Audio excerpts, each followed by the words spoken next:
Scrunching your face, you squeeze your already shut eyes even tighter as something rouses you from your peaceful slumber. Wake up, Yin! A familiar, soft-spoken voice says as your dreams of a certain flame-haired male escapes you. You groan before stirring awake as you slowly regain awakeness. Your eyes adjust to your surroundings tiredly. You rub your eyes as you glance to see Utsu smiling down at you. The said elderly woman seemed happier than usual. Come, Rengoku-san has returned, she said. You immediately perked up at this since you've been occasionally waiting for Rengoku's arrival from the woodlands, but you had dozed off.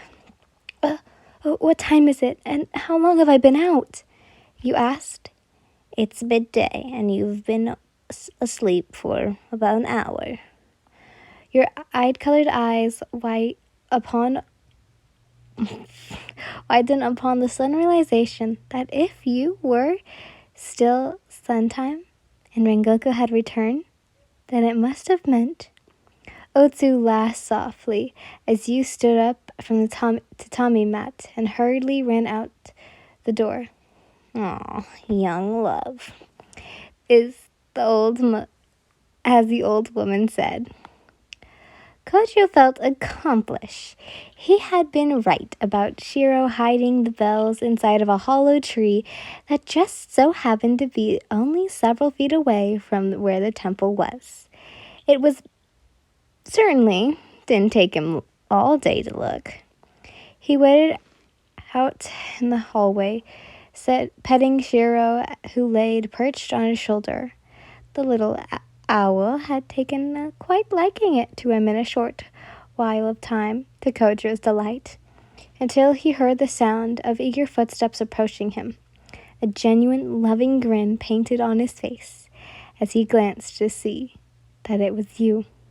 Hello again, my love, he greeted, but he was slightly taken aback by you grabbing a hold of his Garuto jacket as you glanced at him with the cute, angry kitten eyes you were. Show me, you demanded. Kojo only smiled and reached in his pocket, pulling out the bell, making your eyes widen in disbelief. How? Whatever do you mean, my love?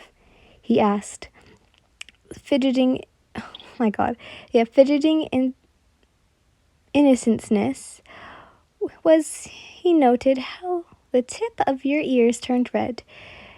You indeed flustered, but bewilderment. Don't play dumb, idiot. I mean, how'd you find them so quickly? You asked. In truth, you so desperately wanted to kiss him for passing his first test, but you had to refrain yourself. Not yet, anyways. Though you never should have doubted him. However, you should have just had to know how he found them so quickly. It was Shiro, wasn't it? You must have somehow tricked him into showing you where he hid them, you exclaimed, looking up at said owl. Shiro, who only laid perched upon a stand, only rotated his head, telling you as if, no.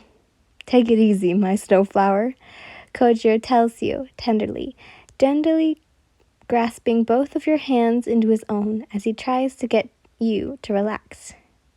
There is no need for such hospitality. I did no such thing. In fact, all I did was listen to Lady Funisama's advice, he exclaimed with a smile. You were dumbfounded at this and blinked at him in confusion. What does he mean by listening to Obu-chan's advice? You inwardly thought. As if reading your mind, Kojo beams before explaining. Remember, she's told me to remain visual and spot the obvious. So, that's what I did. What? Shiro was the answer. I figured that since he's an owl, it was obvious of him to hide the bells in a tree hollow or burrow, he exclaims. Also, I remember Lady Fuzisa, I'm going to push her name every time, saying that Shiro was never strayed too far from the temple, so it didn't take me long to look around near the temple and find the bells, he added. And it was followed by a soft, cheerful clap. Nice job, Rengoku-san. Otsu praised him as she stuttered over towards the two. You've managed to finish a lot faster than expected, and with plenty of daylight to spare. I'm quite impressed. And that's more admiration is, in fact, you don't give up on your search. Otsu gives a delighted smile. Many think that the first trial was hard, but if they simply took time to stop and think, then they would be able to spot the answer. She adds, just as Shiro flew over her and landed on her shoulder, the little owl nuzzles against his master, making the cutest little hooting noises. Thank you, Lady Fukasawa, Kojiro says, before alerting his red and amber eyes back to you. Don't I get a kiss for my achievement, my lovely snowflower? He asked, causing you to blush. Quickly putting your hands from his, you crossed your arms before turning your back on him with your nose in the air. Don't get too cocky. You only passed the first test. However, if you pass the rest, then maybe we'll see. What on earth am I saying? Inaudible thought, not understanding why you're egging him on.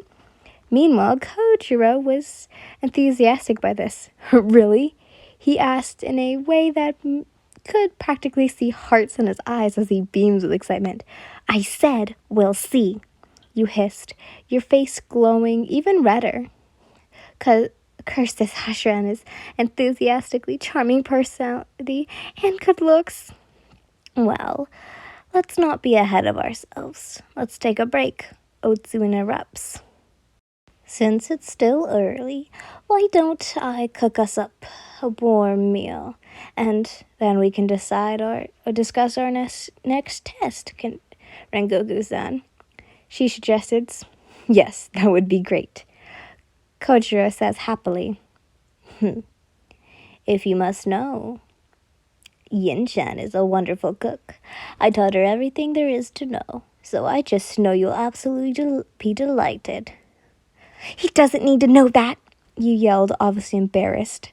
Kojiro was so delighted at this point, he couldn't help but feel the sheer joy of wanting to try some of his beautiful Yin-chan's cooking.